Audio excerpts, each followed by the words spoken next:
Sometimes a man can spend so many years alone that he forgets what it feels like to be needed by someone. For Caleb Ward, that loneliness had become a way of life in the mountains of Wyoming Territory. Then Evelyn Harrow walked into his world with a desperate proposal.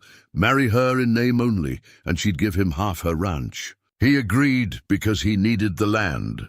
She agreed because she needed to save her inheritance. It was supposed to be simple. A business deal, nothing more. But when they stood before the preacher and spoke their vows, something unexpected happened. As the ceremony ended, Evelyn whispered words that shook him to his core. "This is real, Caleb. I mean it. What happens when a fake marriage becomes the most honest thing you've ever known?" Before we jump back in, tell us where you're tuning in from. And if this story touches you, make sure you're subscribed, because tomorrow I've saved something extra special for you. The high country of Wyoming Territory had a way of making a man feel both insignificant and eternal at the same time.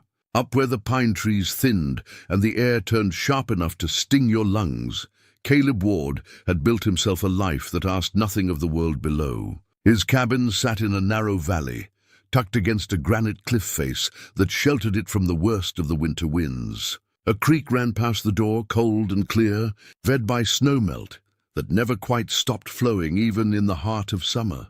He'd built the place with his own hands 7 years ago, after he'd walked away from everything else. The logs were chinked tight with moss and clay. The roof was split cedar shakes he'd cut and shaped himself. Inside it was sparse, a bunk built into the wall, a table and single chair, a stone hearth that kept the worst of the cold at bay. His possessions fit into a single trunk, spare clothes, ammunition, a few tools, and at the very bottom, wrapped in oilcloth, a leather journal he rarely opened anymore. That journal held another life. Pages filled with a younger man's hand, entries about a wife named Sarah with auburn hair and a laugh that could warm a room. About a daughter named Margaret, who'd been 3 years old when he left for the war, who'd called him Papa and clung to his neck the day he rode away. The last entry was dated 1878, written in a shaking hand. "They're gone. House burned. I wasn't there. I wasn't there." He hadn't written in it since.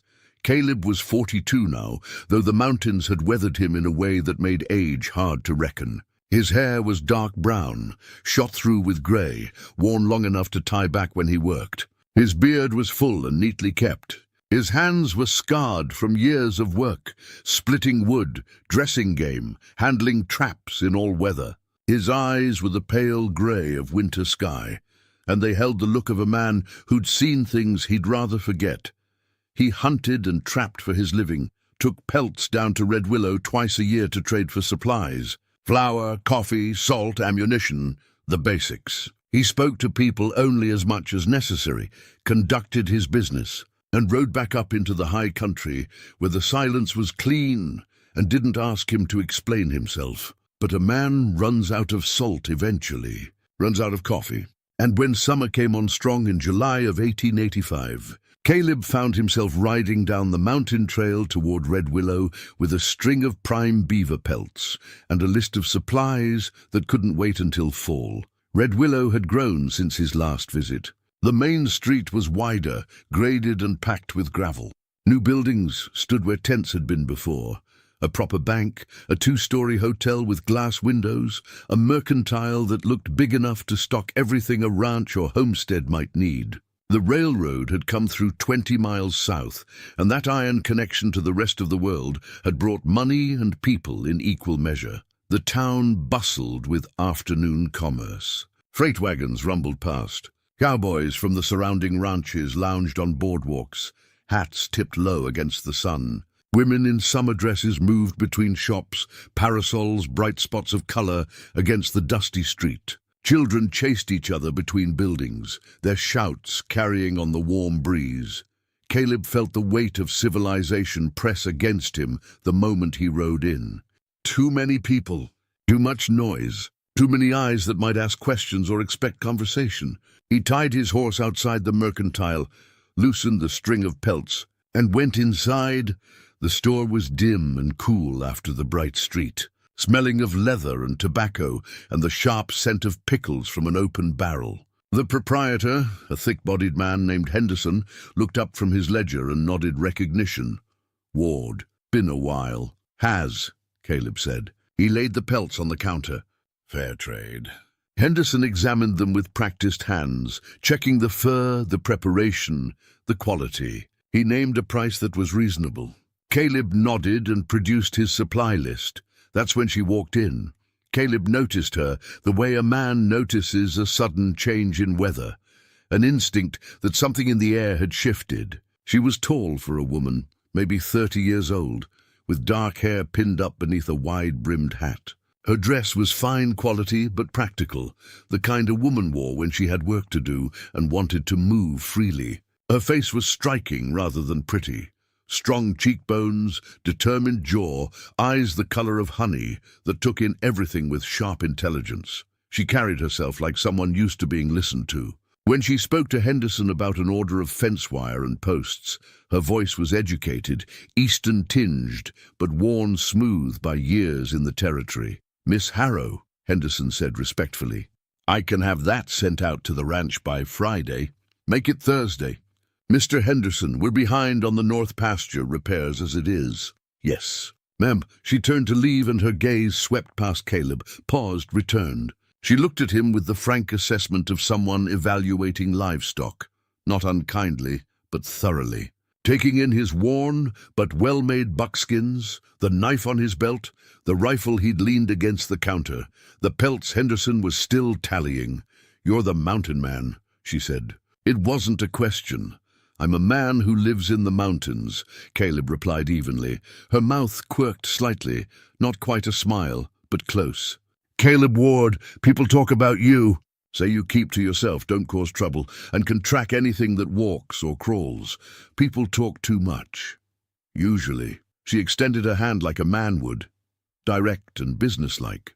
"Evelyn Harrow." He hesitated, then shook it. Her grip was firm, her hand uncalloused but strong. "Miss Harrow. My father owned the Harrow Ranch, biggest spread in the valley, 10,000 acres from the river to the eastern hills. He passed 3 months ago. Sorry for your loss." "Thank you." She studied him a moment longer, and he saw something calculating in her expression, like she was working through a problem and he might be part of the solution. Then she nodded, said, "Good day, Mr. Ward," and left. Caleb watched her go, feeling unsettled in a way he couldn't name. Henderson chuckled as he wrapped the supplies. "That's Evelyn Harrow, sure enough. Sharp as a tack and twice as tough. Her father raised her like the son he never had, taught her everything about running a ranch. Now she's got the whole operation on her shoulders, and certain folks think she can't handle it. Can she?" "Hell yes, she can. But there's complications." Henderson lowered his voice, though there was nobody else in the store. Old Thomas Harrow put a clause in his will. Evelyn has to be married within 6 months of his death, or the ranch goes to his nephew, Marcus Caldwell. Thomas never liked Marcus, but he was traditional, thought a woman needed a husband to make it proper. Caleb frowned. "That's 3 months gone already." "Yep, and Marcus is circling like a buzzard. He's no good, Ward. Gambler, cheat, mean drunk. He'd run that ranch into the ground inside a year and sell off the pieces. Evelyn's been fending off every fortune hunter and saddle tramp in the territory, trying to find someone she can trust. So far, nobody measures up." Caleb took his wrapped supplies and said nothing. It wasn't his business. Other people's troubles never were. But as he rode out of Red Willow that afternoon, leading his pack horse with supplies for another season in the high country, he found himself thinking about honey-colored eyes and a handshake that didn't apologize for its strength. He told himself it didn't matter. By tomorrow he'd be back in his cabin where the only voice he heard was his own, and the only expectations were the ones he set for himself. He told himself he wouldn't think about Evelyn Harrow. Again, he was wrong. 3 days later, Caleb was checking his trapline along the high creek when he heard a horse coming up the trail. That alone was unusual. Nobody came up this far without good reason, and the few trappers and hunters who worked these mountains knew to respect another man's territory. He moved to where he could see the trail without being seen, rifle held loose and ready. The rider came into view, and he recognized the hat, the straight-backed posture, the fine horse that picked its way carefully over the rocky ground. Evelyn Harrow. She rode like someone comfortable in the saddle, guiding her horse with subtle shifts of weight rather than heavy-handed reining. When she reached the clearing near his cabin, she stopped and called out, her voice carrying clear in the thin air. "Mr. Ward, I'd like to speak with you, if you're willing." Caleb lowered the rifle and stepped into view. Her horse startled slightly at his sudden appearance, but she controlled it with ease. "You rode a long way for conversation," he said. "I rode a long way because I need something from you, and I'd rather ask you direct than dance around it." She dismounted, looped her reins around a pine branch, and turned to face him squarely. "May I come inside?"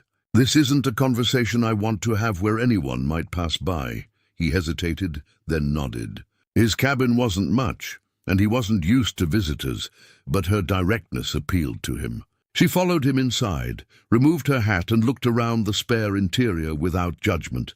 "You live simply," she observed. "I live alone. Don't need much. That's what I'm counting on." She met his eyes. "Mr. Henderson told you about my situation, I assume?"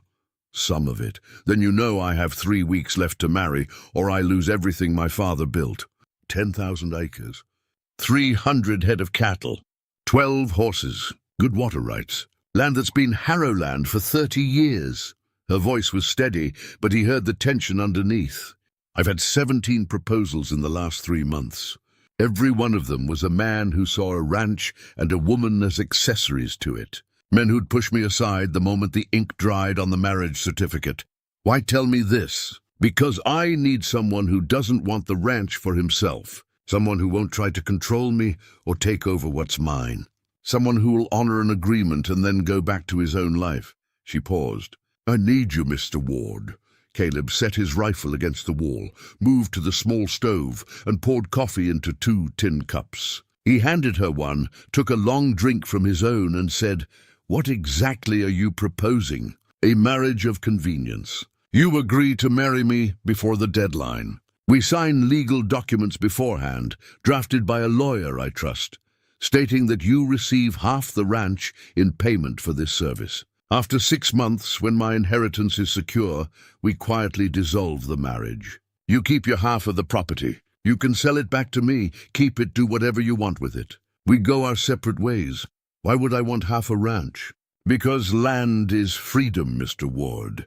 You could stay in your mountains and know that you own them. You could build a herd, lease grazing rights, sell timber, or do nothing at all. You'd have legal title to 5,000 acres of prime Wyoming territory. That's worth a few months of pretending to be my husband."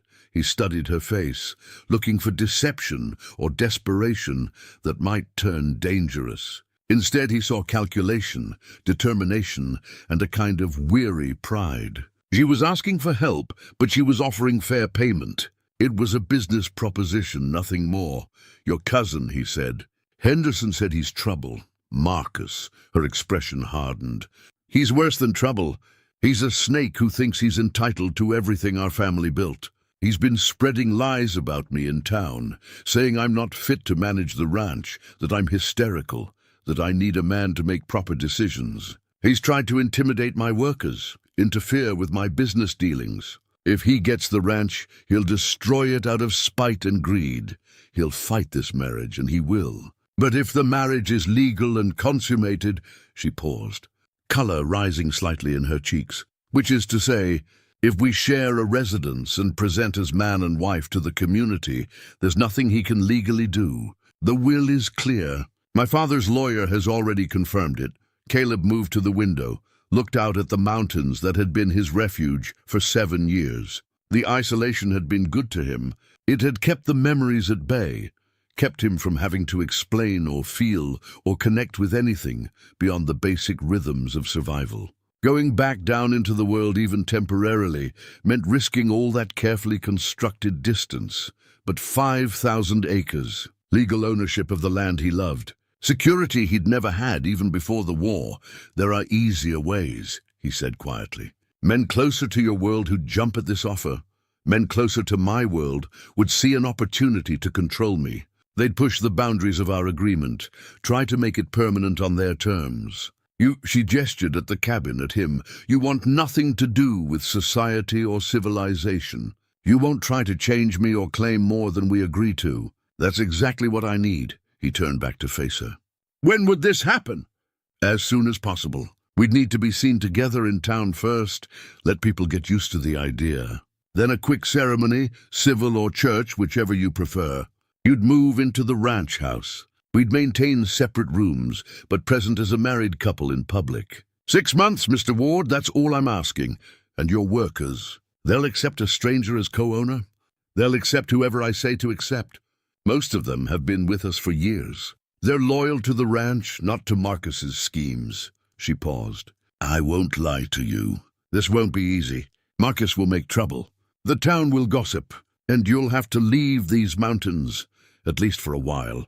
But in exchange, you'll own half of the best ranch land in the territory, free and clear. Caleb picked up the wrapped journal from his trunk, held it for a moment, then set it back down. Some part of him knew he should say no, knew that going down into the world again, letting someone else into his carefully guarded life, was asking for pain he'd spent years trying to avoid. But another part, the part that had once been a husband, a father, a man who belonged somewhere, that part stirred with something he hadn't felt in a long time. Not hope exactly, but possibility. I'd want the legal documents drawn up before any ceremony, he said. Relief flashed across her face. Of course. My lawyer is trustworthy, and I keep my cabin. This place stays mine, regardless of what happens with the ranch. Agreed. 6 months. Not a day longer unless we both agree otherwise. Agreed. She extended her hand again.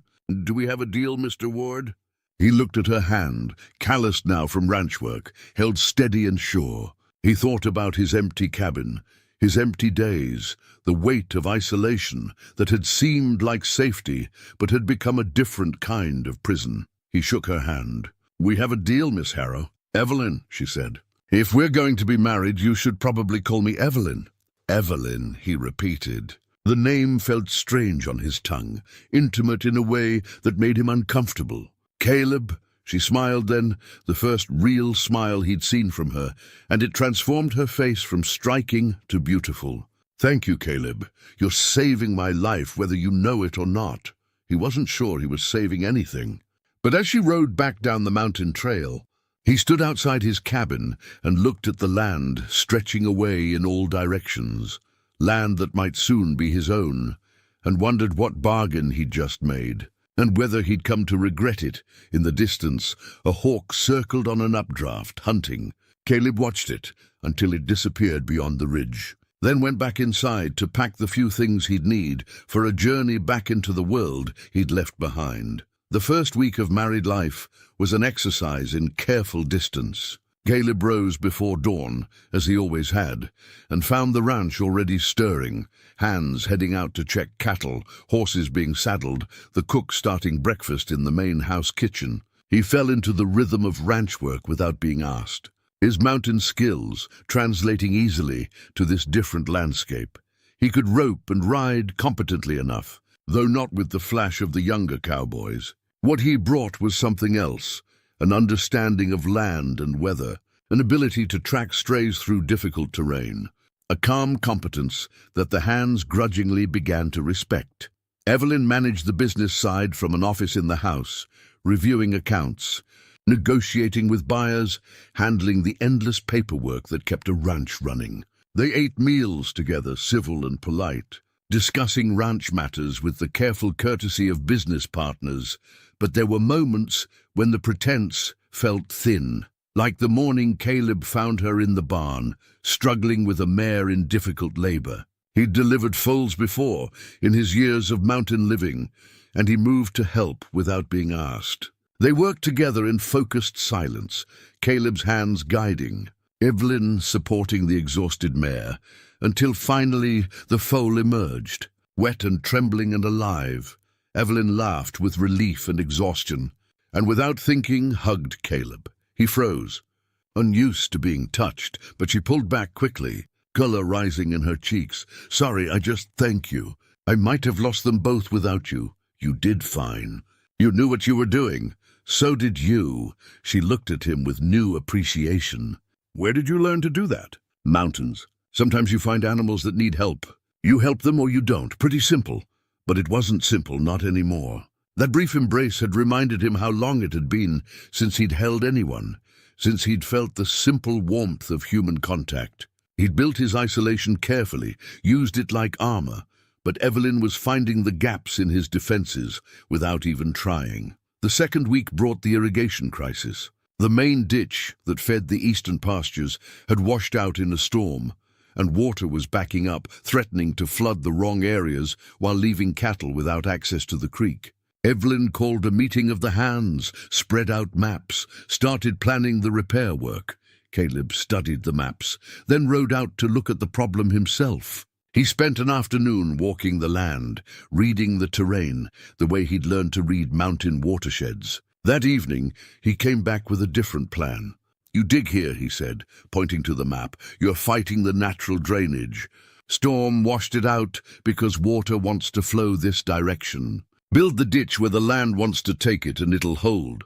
The foreman, a weathered man named Jack Brennan, frowned. "That's twice the distance, twice the work. Once. You'll do it once, and it'll last. Your way, you'll be rebuilding every spring." Evelyn looked between them, then at the map. "Show me." They rode out together the next morning, just the two of them. Caleb walked her through his reasoning, showing her the subtle slopes and signs that told him how water would move in heavy weather. She listened intently, asked intelligent questions, and finally nodded. "You're right. We do it your way," she smiled. "My father would have seen it.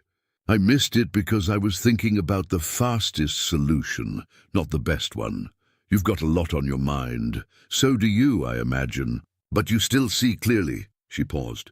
"I'm glad you're here, Caleb. This is more than I bargained for. Having someone I can actually rely on." The words settled between them, heavier than she might have intended. Reliance meant trust. Trust meant connection. And connection was exactly what he'd been avoiding. They worked alongside the hands for 3 days, digging the new irrigation ditch. Caleb stripped to his shirt, his muscles aching in ways they hadn't in years. Good pain that came from building something, rather than just surviving. Evelyn worked too, refusing to supervise from a distance, her hands blistering despite gloves. In the evenings, they sat on the porch together, too tired to maintain careful distance. She asked him about his life before the mountains, cautiously, respecting his obvious reluctance. He gave her pieces of it, small truths he hadn't spoken in years. "I was a soldier," he said one night, watching the stars emerge. "Union Army, during the war. Did things I'm not proud of. Saw things I can't forget. A lot of men went through that. Yeah, but most of them came home to something. I came home to—" He stopped, the words catching. "Doesn't matter now." "It matters," she said softly. "The past always matters, even when we wish it didn't." He looked at her, and in the dim porch light, he saw that she understood. She had her own ghosts, her own losses. Her father's recent death, yes, but more than that, a lifetime of trying to be enough in a world that said women couldn't be ranchers, couldn't be strong, couldn't stand on their own. "Your turn," he said. "Why does this place mean so much to you?" She was quiet for a long moment. "Because it's the only thing that ever made sense to me. Growing up, I didn't fit anywhere.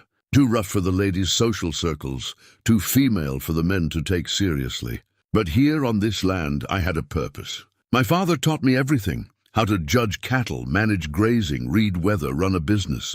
He never treated me like I was less because I was his daughter instead of his son. This ranch is his legacy, but it's mine too. It's who I am. Marcus would destroy it in a heartbeat. He doesn't love this place. He just wants to own it, to prove something." She turned to him. "That's why I'm grateful for you.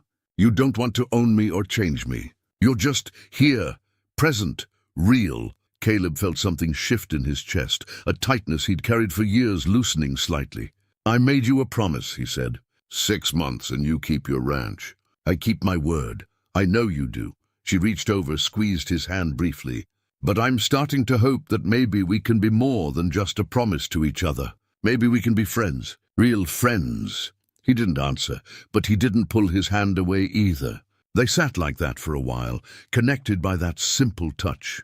and Caleb felt the walls he'd built around himself cracking just a little. The third week brought Marcus back, this time with lawyers. He filed a formal challenge to the marriage, claiming fraud and coercion. The territorial court set a hearing date 2 months away. It was enough time for Marcus to gather evidence, to find witnesses who testified to whatever lies he wanted them to tell. Evelyn took the news stoically, but Caleb saw the fear beneath her calm exterior. That night, he found her in her father's old study, looking at a photograph of her parents, young and hopeful, standing in front of a much smaller version of the ranch house.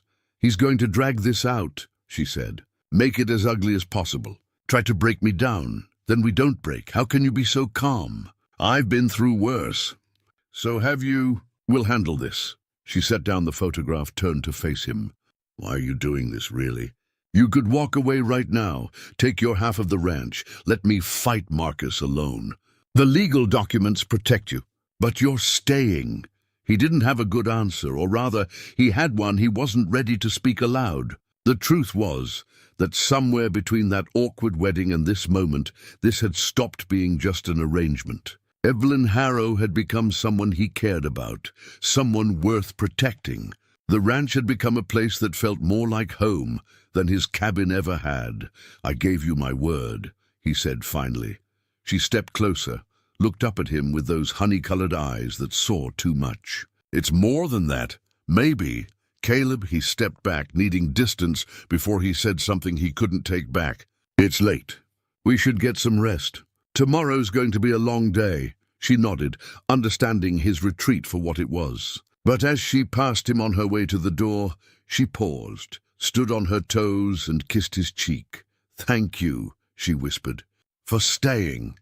Then she was gone, and Caleb stood alone in the study, touching the place where her lips had brushed his skin, and wondering when exactly he'd stopped pretending. The fourth week brought a shift so subtle that Caleb almost missed it. The separate bedrooms continued, the careful boundaries remained, but something in their daily interactions changed. They talked more easily now, shared small jokes, moved around each other with the unconscious coordination of people who'd been together far longer than a month. Evelyn started leaving coffee for him in the morning, prepared exactly how he liked it, strong and black. He started checking on her late at night, making sure she'd actually stopped working and gone to bed. Small gestures, unremarkable in themselves, but they added up to something that felt dangerously like intimacy. One evening, as they reviewed the ranch accounts together, Evelyn pushed back from the desk with a frustrated sigh. "These numbers don't add up. We're spending more on feed than we should be, but I can't figure out where the discrepancy is." Caleb looked over her shoulder at the ledger.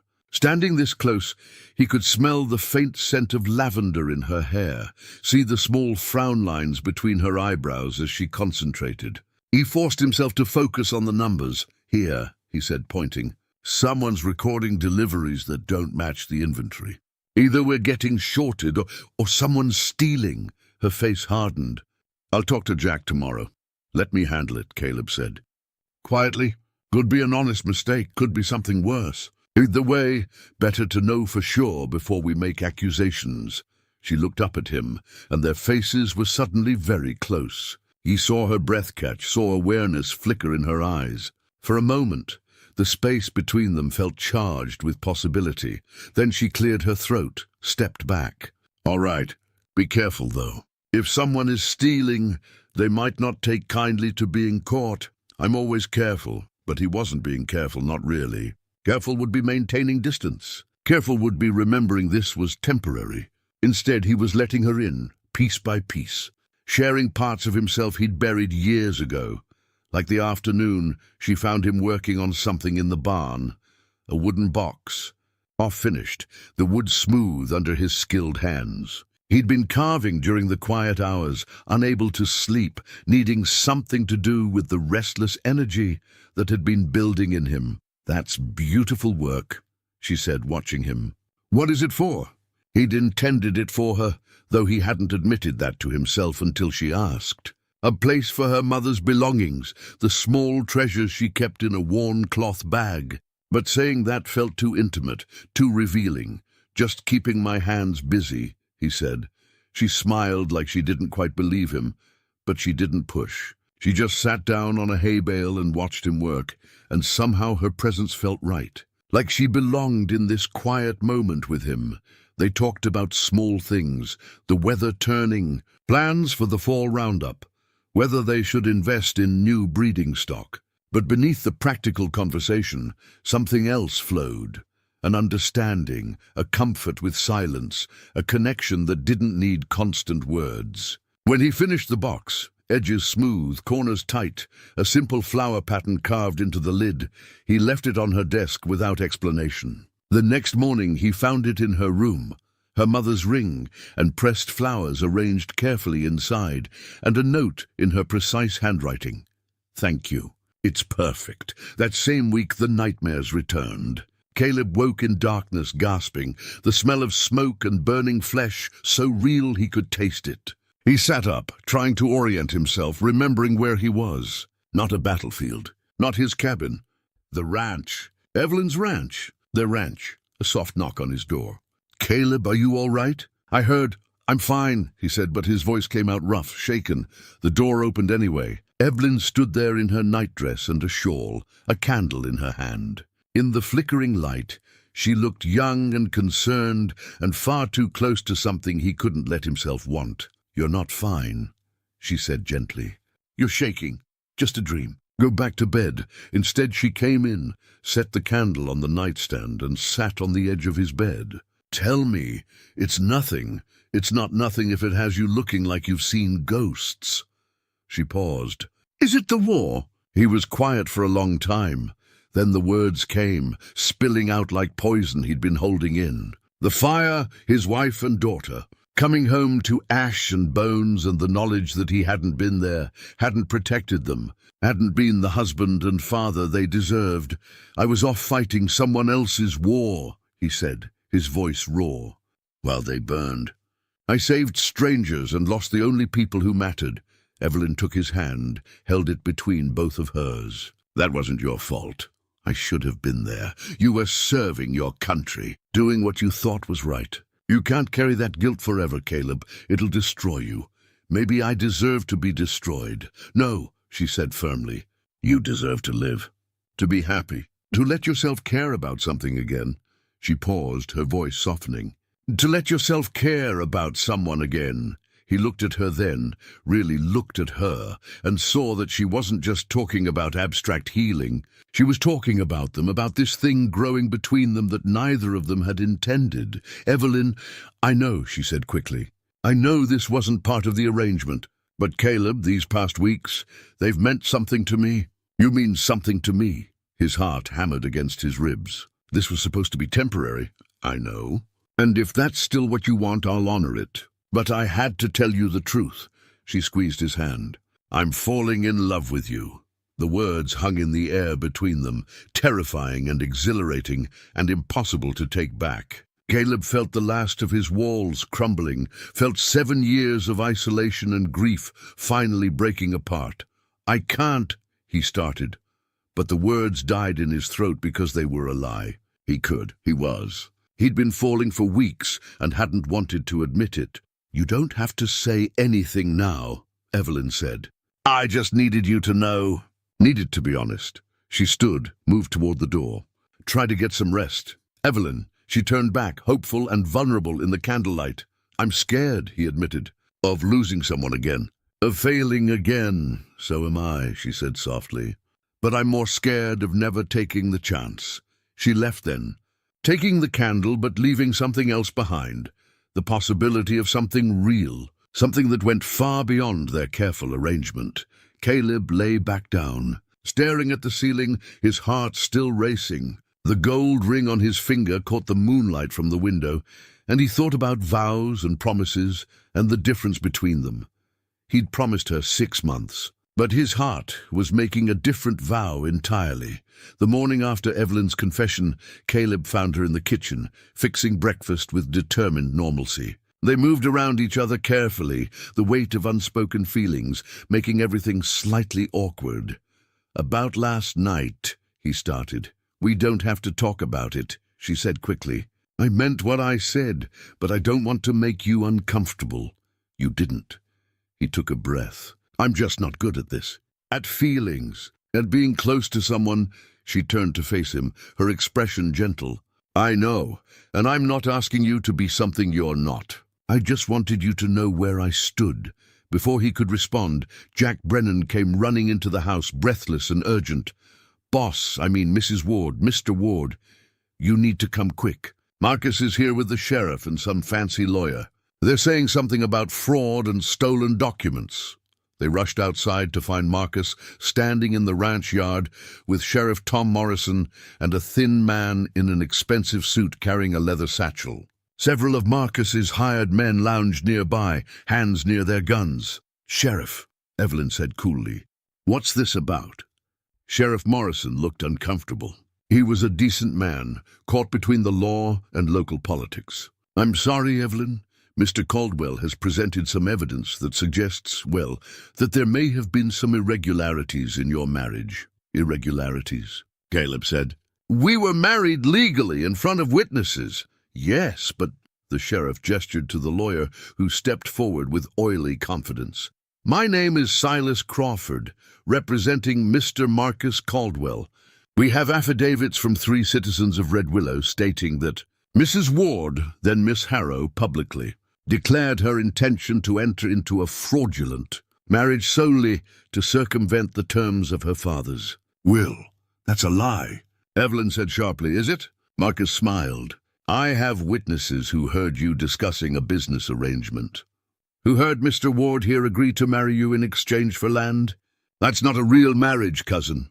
That's a contract. And contracts can be voided. Crawford pulled papers from his satchel. Furthermore, we have evidence that Mr. Ward was compensated with deed transfer prior to the marriage, suggesting a mercenary arrangement rather than a genuine union. Under territorial law, marriages entered into for fraudulent purposes can be annulled, which would invalidate the conditions of Thomas Harrow's will. Caleb felt anger building in his chest, but he kept his voice level. What witnesses? Who's making these claims? That will come out in court, Crawford said smoothly. For now, we're simply here to serve notice that a formal challenge is being filed. The hearing is set for 3 weeks from today. This is ridiculous, Evelyn said, but Caleb heard the fear beneath her anger. If they could prove the marriage was fraudulent, she'd lose everything. We'll see you in court, Marcus said, his smile widening. Enjoy your time together while it lasts. They left, and the ranch yard felt poisoned by their presence. Evelyn stood rigid, her face pale, until they were out of sight. Then she turned and walked quickly toward the house. Caleb followed, found her in her father's study, pacing like a caged animal. They have witnesses, she said. Someone talked. Someone heard us discussing the arrangement and went to Marcus. Then we tell the truth in court. Yes, it started as an arrangement, but what? It became real. She laughed bitterly. How do we prove that, Caleb? How do we prove feelings? They have legal documents showing you were deeded land before the marriage. They have witnesses who will testify we barely knew each other. And Marcus will make sure the judge sees us as exactly what we were. 2 people making a business deal. We're more than that now, are we?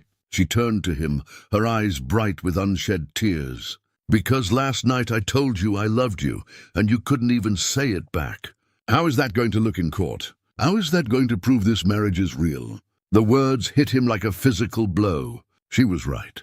He'd been too afraid, too locked in his own grief and fear to admit what he felt. And now that cowardice might cost her everything. Evelyn, I need to be alone right now, her voice cracked. Please.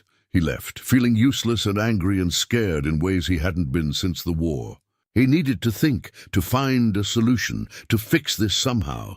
He rode out to the eastern pasture, to the high point where he could see the whole ranch spread below. Up here he could breathe, could think. The land rolled away in all directions. Land that was legally half his now. Land he'd helped improve. Land that felt more like home than anywhere he'd been since before the war. And somewhere in that house down there was a woman who'd given him a chance at living again, who'd seen past his walls and his grief and offered him something he'd thought he'd lost forever, the possibility of love. He'd been a fool to hold back, a coward to keep his walls up when she'd been brave enough to tear hers down. When he rode back to the ranch house hours later, ready to find Evelyn and finally say what he should have said days ago, he found Jack Brennan waiting with news that turned everything upside down. "Boss, you need to see this." Jack held out a stack of papers, his face grim. "Found these in Marcus's saddlebag. One of his men got drunk in town last night, left it at the saloon. Bartender knows he's been making trouble for Miss Evelyn, so he looked inside." Caleb took the papers, started reading, and felt his blood turn cold. They were land deeds, dozens of them. Properties all over the county, transferred to Marcus Caldwell over the past 5 years. But something was wrong with them. The signatures looked traced. The dates didn't align with the property records Evelyn kept in the study. "These are forgeries," Caleb said slowly. "Marcus has been forging deeds, stealing property." "That's what the bartender thought." "There's more." Jack pulled out another document. "This is a letter from a land speculator in Cheyenne. Says Marcus owes them money for mineral surveys on properties he claimed to own. But according to this, half those properties are actually still owned by other people." Caleb's mind raced. He's been running a scheme, forging ownership, selling mineral rights to land he doesn't own, pocketing the money. And now he's trying to do the same thing with the Harrow Ranch. That's why he wants it so bad, not just for inheritance, but because he's already sold rights to it. If he doesn't get control, his whole scheme falls apart. Where is Evelyn? "Study, I think." "Boss, there's one more thing." Jack's voice dropped. "Marcus's men aren't just hired hands. Recognized one of them from a wanted poster in the sheriff's office. They're outlaws, killers." The implications hit Caleb hard. Marcus wasn't just a conniving relative trying to steal an inheritance. He was a criminal with everything to lose, backed by dangerous men. And if he couldn't win in court, he might try something more direct. Caleb found Evelyn in the study, and the moment he walked in with the papers, she looked up and saw something in his face. "What is it?" He laid out everything: the forged deeds, the fraud scheme, the dangerous men Marcus had hired. As she read through the documents, her expression went from shock to fury to something harder, more determined. "We take this to the sheriff," she said. "We will. But Evelyn, you need to understand what this means. Marcus is cornered now. Men like him, when they're cornered, they get desperate, dangerous. Are you saying he might? I'm saying we need to be ready for anything." He moved closer, took her hands. "And I'm saying I've been a damn fool. Last night when you told me how you felt, I should have said—" He paused, making sure she heard every word. "I love you, Evelyn. Not because of any arrangement, not because of the ranch. Because you're brave and strong, and you made me remember what it feels like to be alive. I love you, and I'm not letting Marcus or anyone else take that away from us." Tears spilled down her cheeks, but she was smiling. "You mean that?" "Every word. This isn't a fake marriage anymore. It never really was. I just couldn't admit it." He pulled her close, and she came willingly, fitting against him like she'd always belonged there. "We'll fight this together. And we'll win." She pulled back just enough to look up at him, and this time when they kissed, there was nothing brief or chaste about it. It was deep and real, and filled with weeks of restrained longing finally set free. When they finally broke apart, she whispered, "I love you too. Whatever comes next, we face it together." "Together," he agreed, but as they held each other in the quiet study, neither of them saw the figure watching from the shadows outside, or heard the horse that rode away into the darkness carrying news back to Marcus Caldwell that his scheme had been discovered. They rode into Red Willow at first light, the forged documents secured in Caleb's saddlebag. Evelyn had wanted to go immediately the night before, but Caleb had insisted they wait for morning, for visibility and witnesses. What they were about to do would put Marcus in a corner, and cornered animals were most dangerous in the dark. Sheriff Morrison was in his office, drinking coffee and looking over reports. When Caleb and Evelyn walked in and laid the documents on his desk, his face went pale. "Where did you get these?" "Does it matter?" Evelyn asked. "Look at them, Sheriff. Those are forged deeds. Marcus has been stealing property all over the county. Morrison examined the papers with growing alarm, comparing them to official records he pulled from his files. The discrepancies were obvious once you knew to look. Signatures that didn't quite match, dates that conflicted with known sales, properties that had supposedly changed hands without any record of payment. Morrison ran a hand over his face. This is a criminal conspiracy. If this is real, Marcus Caldwell has been defrauding people for years. It's real, Caleb said. And there's more. The men he's hired aren't ranch hands. They're wanted men. One of them matches a poster you've got right there on your wall. Morrison looked at the wanted posters, then at the documents, then at Caleb and Evelyn. I'll need to verify all of this. Talk to the land office, check signatures against known samples. It could take days. We don't have days, Evelyn said urgently. Marcus knows by now that we've found his papers. He's going to run or come after you, Caleb finished grimly. Either way, he's not going to sit quiet. I'll send deputies to bring him in for questioning, Morrison said, but he looked worried. But if his men are as dangerous as you say, this could turn into something ugly. Then let it, Evelyn said. I'm done being intimidated by him. They left the sheriff's office and walked to the lawyer Patch's building. Cornelius Patch listened to their story with his characteristic precision, examined the forged documents, and nodded slowly. This changes everything. If Marcus is facing criminal charges, his challenge to your marriage becomes irrelevant. A convicted felon can't inherit property through a will. The judge will dismiss his case immediately, but only if the sheriff can prove the forgeries. Evelyn said, and only if Marcus doesn't disappear first. Caleb added. They spent the rest of the day in town, giving statements to the sheriff, talking to the land office clerk, building the case against Marcus. Word spread quickly. In a town the size of Red Willow, secrets didn't keep long. By afternoon, everyone knew that Marcus Caldwell was about to be arrested for fraud. But when Sheriff Morrison rode out to Marcus's boarding house with 2 deputies, they found it empty. Marcus and his hired guns had cleared out, leaving nothing behind but an unmade bed and a note pinned to the pillow. This isn't over. Caleb and Evelyn rode back to the ranch as the sun was setting, both of them silent and tense. The victory they'd hoped for had turned into a new kind of threat. Marcus was out there somewhere, angry and desperate, with dangerous men at his side. He'll come for us, Evelyn said quietly. For the ranch. I know. Caleb had been a soldier long enough to recognize the shape of an approaching fight. We need to prepare. When they reached the ranch, Caleb called a meeting of all the hands.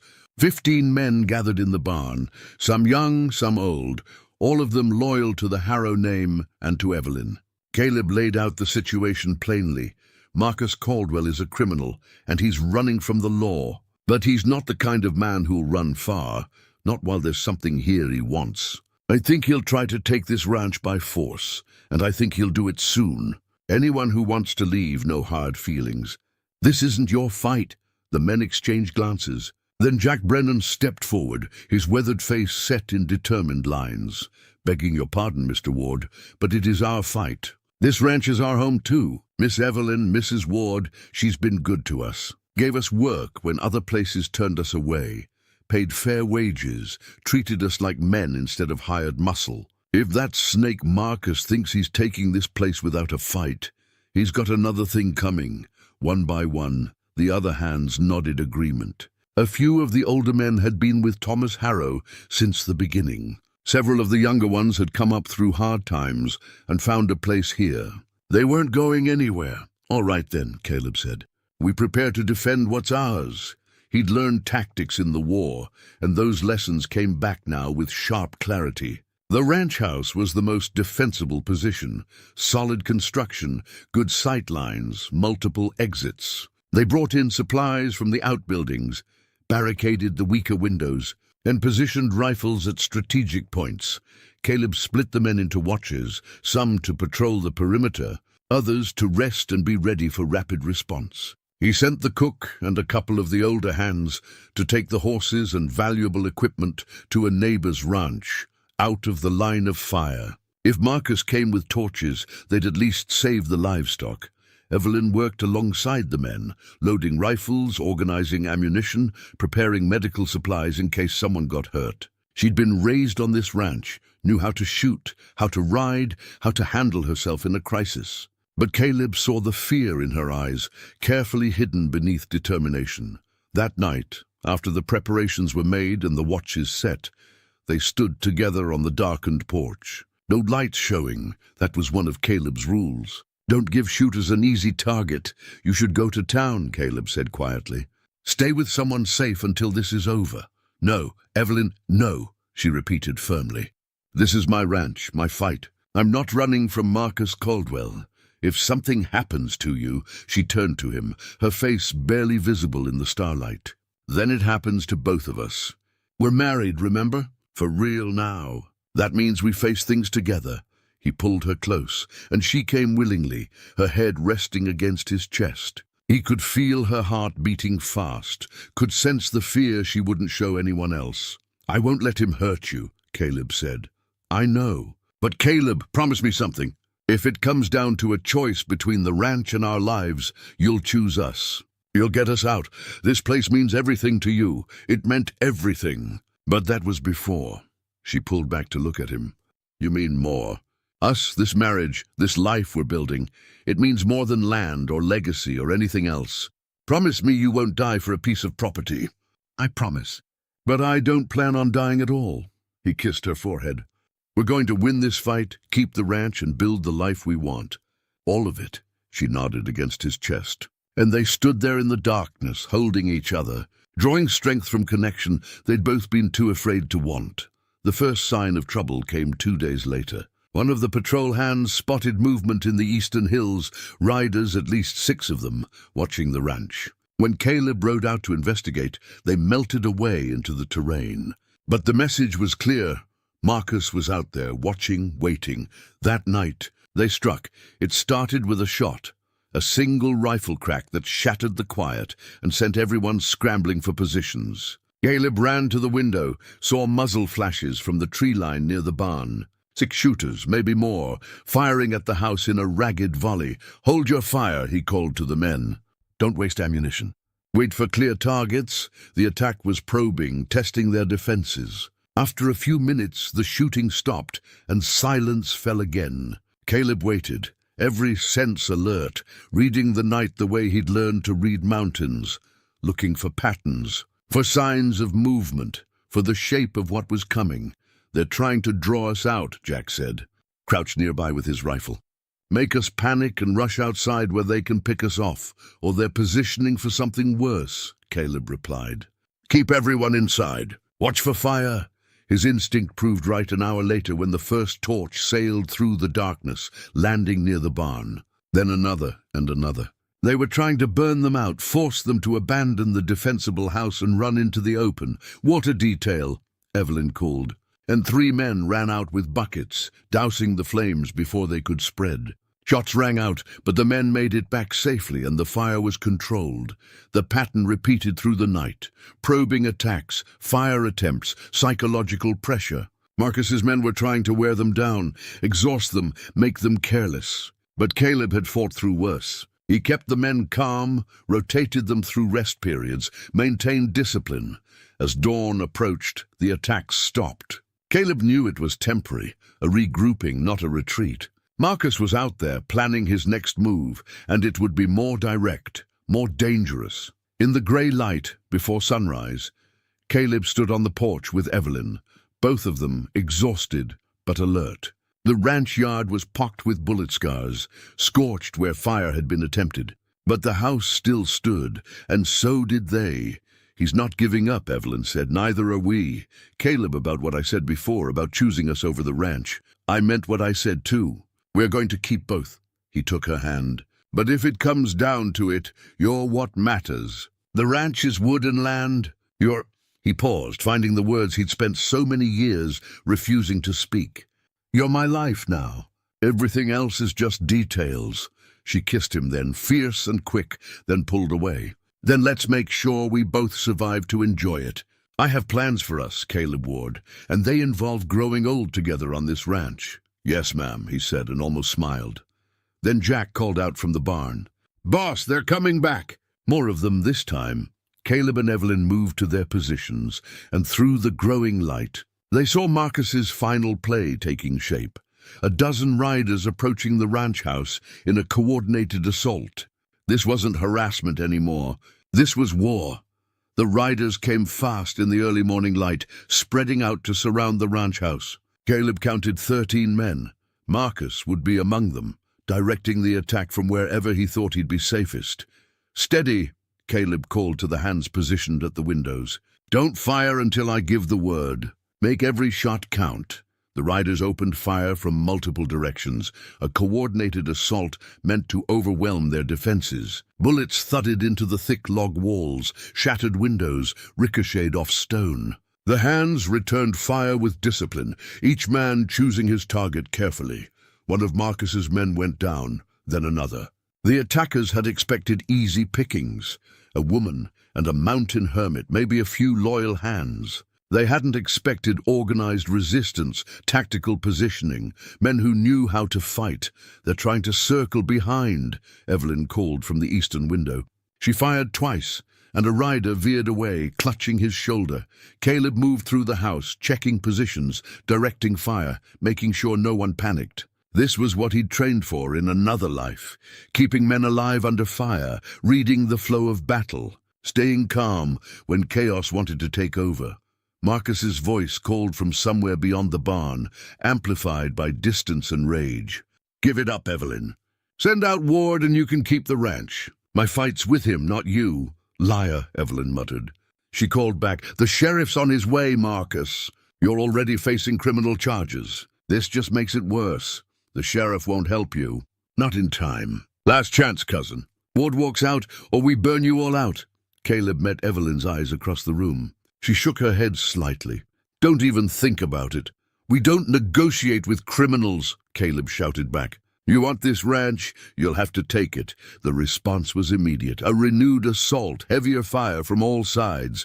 But Marcus's men were getting careless now, angry, exposing themselves. 2 more went down to careful shots from the ranch hands. Then Caleb saw it. The real danger. 3 riders breaking away from the main attack, circling wide toward the back of the house where the kitchen door was weakest. They carried torches and saddlebags that likely held kerosene or lamp oil. "Jack," Caleb called, "take the front. Evelyn, keep them pinned from the east. I'm going out the back." "Caleb, no." But he was already moving, grabbing his rifle and slipping out through the kitchen door into the grey dawn. The 3 riders were dismounting near the storage shed, preparing to rush the house with fire. Caleb moved like he'd moved in the mountains, silent, low, using cover. His first shot took down the lead man before he could light his torch. The second man spun, raising his rifle, but Caleb was faster. The shot echoed across the ranch yard, and the man fell. The third rider, younger, maybe 20, with frightened eyes, dropped his torch and reached for his gun. Caleb could have killed him easily. Instead, he aimed low, putting a bullet through the man's leg. The rider went down screaming, his gun falling from nerveless fingers. "Stay down," Caleb ordered, "and you'll live through this." He was moving back toward the house when he heard it, hoofbeats behind him, coming fast. He turned to see Marcus himself, riding hard with a pistol raised. The shot went wide, but it forced Caleb to dive behind a water trough. Marcus pulled up his horse, circled to keep the trough between them. In the growing light, Caleb could see his face clearly for the first time, twisted with rage and desperation. The face of a man who'd lost everything and wanted someone to pay for it. "You ruined everything," Marcus snarled. "Everything I built, every plan I made. For what? Some woman you barely know? A ranch that means nothing to you?" "She means everything to me," Caleb said calmly, checking his rifle's load. "And this ranch is her life. That makes it worth fighting for, worth dying for, if it comes to that." Marcus laughed, harsh and bitter. "Noble, stupid but noble. You think you're going to win this? You think the sheriff's going to save you? I've got enough money hidden to start over somewhere else. But first, I'm going to take everything from her, the way you took everything from me." He raised his pistol, aiming for Caleb's position, but the shot came from the house instead. Marcus jerked in his saddle, blood blooming on his shoulder. He turned to see Evelyn in the kitchen doorway, rifle smoking. "Nobody threatens my husband," she said coldly. Marcus wheeled his horse, spurring hard toward the tree line. Two of his remaining men followed, laying down covering fire as they retreated. The rest were down or surrendered, hands raised, weapons dropped. The battle was over almost as suddenly as it had begun. Dawn broke fully over the ranch yard, revealing the cost: bullet-scarred walls, small fires that needed dousing, wounded men on both sides needing attention, but the house still stood. The defenders were bloodied but alive, and Marcus Caldwell was running for his life with a bullet in his shoulder and the law on his trail. Caleb ran to Evelyn, checking her over with urgent hands. "Are you hurt?" "I'm fine. You?" "Fine." He pulled her close briefly, then released her. "We need to secure the prisoners, tend the wounded, and send someone to find the sheriff." Jack was already organizing. Two of the ranch hands had minor wounds, grazes and cuts, nothing life-threatening. Three of Marcus's men were more seriously hurt, and one was dead. The prisoners who could walk were herded into the barn and watched carefully. The young rider Caleb had shot in the leg was crying, holding his wound and calling for his mother. He couldn't have been more than 18, probably hired with promises of easy money and not told he'd be attacking a fortified position. Evelyn knelt beside him, her anger softening to something like pity. "What's your name, son?" Tom Brackett. "Please, I didn't want to hurt anybody. I just needed the money." "You picked the wrong way to earn it." She looked at Caleb. "Get the medical supplies. I'll bind his leg until the doctor can get here." While Evelyn tended the wounded, Caleb walked the perimeter with Jack, assessing damage and looking for any sign that Marcus might return. But the tracks led away to the east, toward the territorial border. Marcus was running, and with his shoulder wound and the evidence stacked against him, he wouldn't be coming back. Sheriff Morrison arrived an hour later with 4 deputies riding hard. He took one look at the ranch yard, the scattered weapons, the wounded men, the bullet-pocked walls, and let out a low whistle. "Looks like a war zone." "Felt like one," Caleb said. He gave the sheriff a concise report: the attack, the defense, Marcus's retreat. The sheriff's men began gathering evidence, taking statements from the prisoners. Tom Brackett talked freely, eager to trade information for leniency. He told them about Marcus's plan to burn the ranch and kill anyone who resisted, about the money Marcus had promised them from selling the Harrow land, about the forged deeds and the desperate scramble when those documents were discovered missing. Marcus said it was supposed to be easy. Tom said miserably. Said we'd scare them off, take the ranch, be in and out before anyone knew. He didn't say nothing about fighting or people getting killed. Where was Marcus headed? Morrison asked. He's got a cabin up near the territorial line. Said he'd hole up there, wait for things to settle, then head west to California with whatever money he could grab. Morrison nodded grimly. I'll wire the marshal service. They'll pick him up before he reaches the border. He turned to Caleb and Evelyn. You two did well. Most people would have run or surrendered. You stood your ground. We protected what's ours, Evelyn said simply. The day passed in a blur of activity. The doctor arrived from town, tended the wounded, and pronounced that everyone would survive, though a couple of Marcus's men would be spending time in the territorial prison hospital. The undertaker came for the dead man. The sheriff and his deputies carted the prisoners back to town to await trial. By evening, the ranch was quiet again. The hands who'd fought so bravely were settled in the bunkhouse, exhausted but proud. Repairs would begin tomorrow, windows to replace, walls to patch, fences to mend. But the crisis had passed. Caleb and Evelyn stood on the porch as the sun set, watching the last of the law enforcement riders disappear down the road toward Red Willow. They were alone finally, the weight of the past days settling over them. Is it really over? Evelyn asked quietly. Marcus is finished. Even if he gets away, he's got nothing left. No money, no reputation, no claim to this ranch. The forgeries will send him to prison for years. And everyone knows now that our marriage is real. We fought for it, bled for it. No judge will question it. She leaned against him, and he wrapped his arm around her shoulders. We could have died today, but we didn't, because of you. Your planning, your leadership, your... She paused. When did you become so certain about all this? About us. He thought about it. About the moment when everything had shifted. Maybe when you kissed my cheek that first night. Or when you worked beside me digging that irrigation ditch. Or when you told me you loved me, and I realized I'd been in love with you for weeks, but was too scared to admit it. He turned to face her. Maybe it was all of those moments adding up to something I couldn't deny anymore. I was so scared today, she admitted. Scared of losing you, losing this place, losing the life we're building. I kept thinking about how we started. A business arrangement. Two people who didn't trust anyone. And now we're partners. Husband and wife, for real. Two people who chose each other and fought for that choice. She rose on her toes and kissed him, deep and lingering, a kiss that held all the fear and relief and love of the past days. When they pulled apart, both were smiling. So what do we do now? She asked. Now? Caleb looked out at the ranch, at the land that was theirs, earned and defended. Now we live. We rebuild what got damaged, we work this ranch, we make the life we want. We get to be happy, Evelyn. We've earned it. Yes, she said softly. We have. They went inside together, and for the first time since they'd married, Caleb didn't go to his separate room.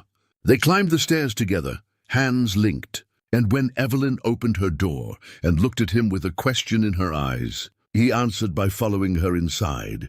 The marriage of convenience had become a marriage of choice, of love, of commitment that would last far beyond any 6-month agreement. And as the door closed behind them, the ranch settled into peaceful darkness. Secured and safe at last. 3 months had passed since the battle. And the Harrow Ranch, now officially the Ward Ranch according to the freshly painted sign at the entrance, had healed its wounds. The bullet scars in the walls had been patched, the damaged fences repaired, and life had settled into a rhythm that felt earned rather than arranged.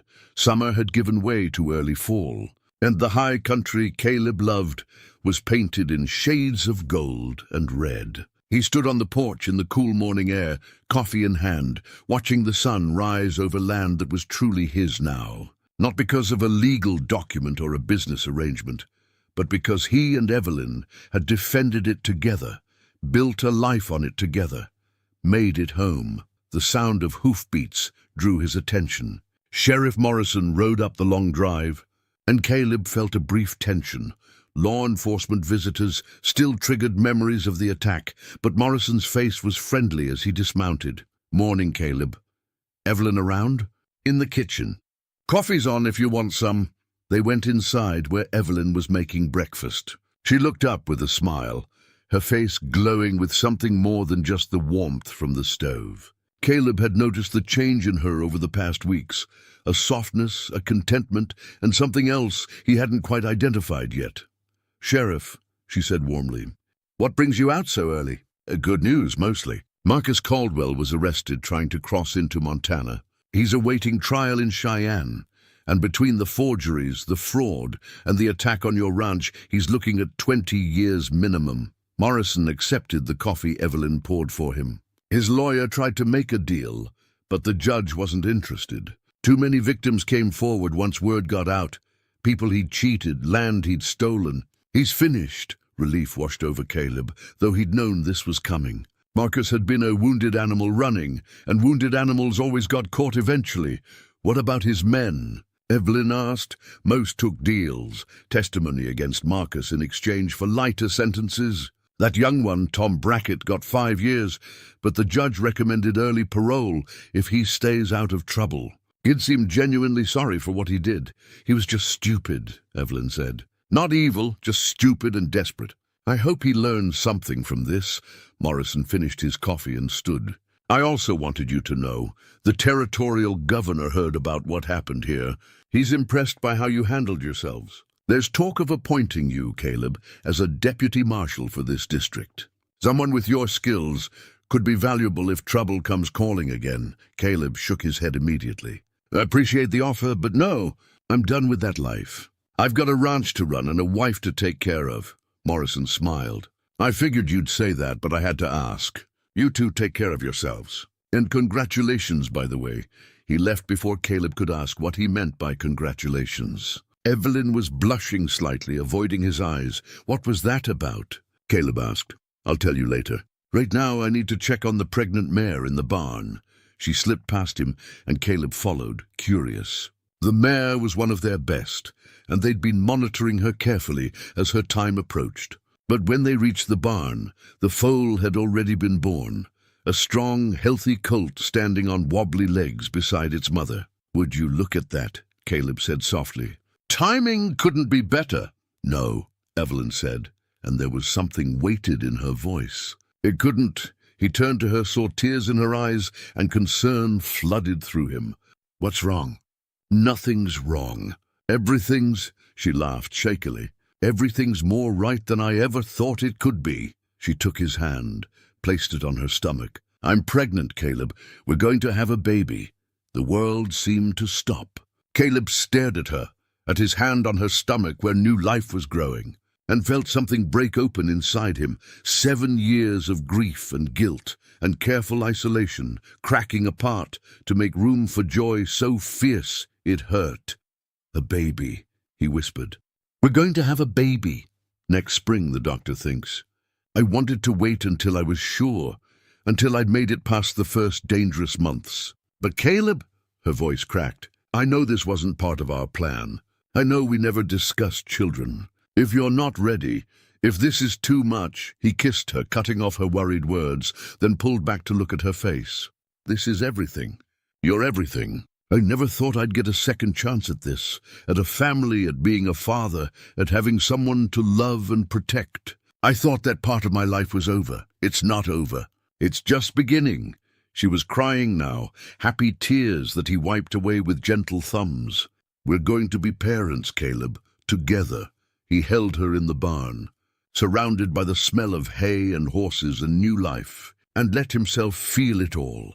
The fear and the hope and the overwhelming love that made everything else seem small. That evening, they sat on the porch as the sun set, watching the ranch hands finish their day's work. Jack Brennan had been promoted to foreman officially, and he ran the operation with the same steady competence he'd shown during the attack. The ranch was thriving, cattle healthy, horses breeding well, finances finally stable. Your father would be proud, Caleb said, of what you've built here, what you've protected. Our father, Evelyn corrected gently. This baby will be a Harrow and a Ward, all the best of both families. Caleb thought about his own daughter, Margaret, who died too young. The grief would always be there, but it didn't hurt quite as much now. He could remember her with love instead of just pain, could honor her memory by being the father he'd wanted to be, with the child he and Evelyn would have together. What should we name the baby? He asked. If it's a boy, I was thinking Thomas after my father.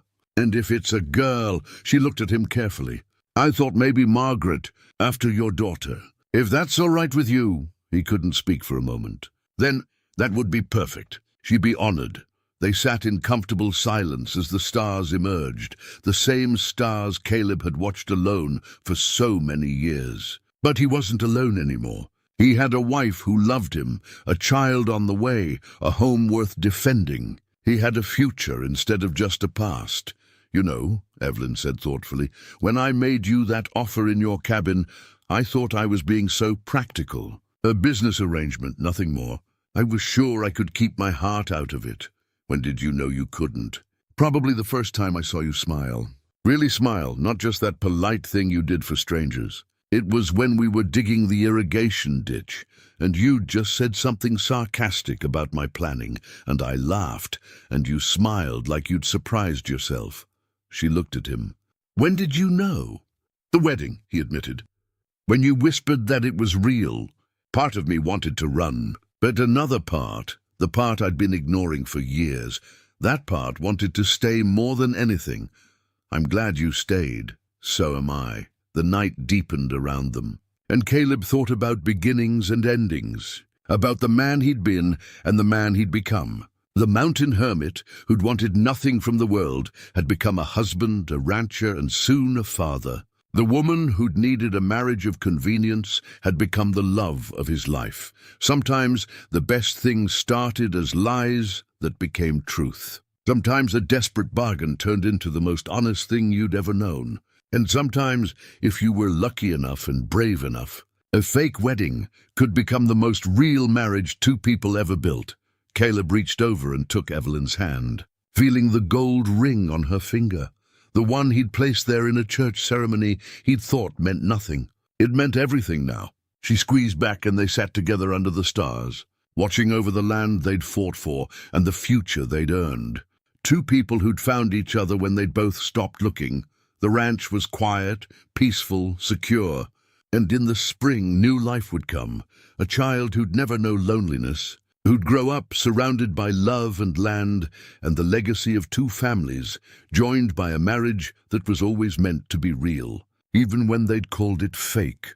Caleb Ward had spent 7 years in the mountains, hiding from life. But life had found him anyway, in the form of a desperate woman with an impossible offer. And he'd made the best decision of his existence when he'd said yes to a marriage that was supposed to mean nothing and ended up meaning everything.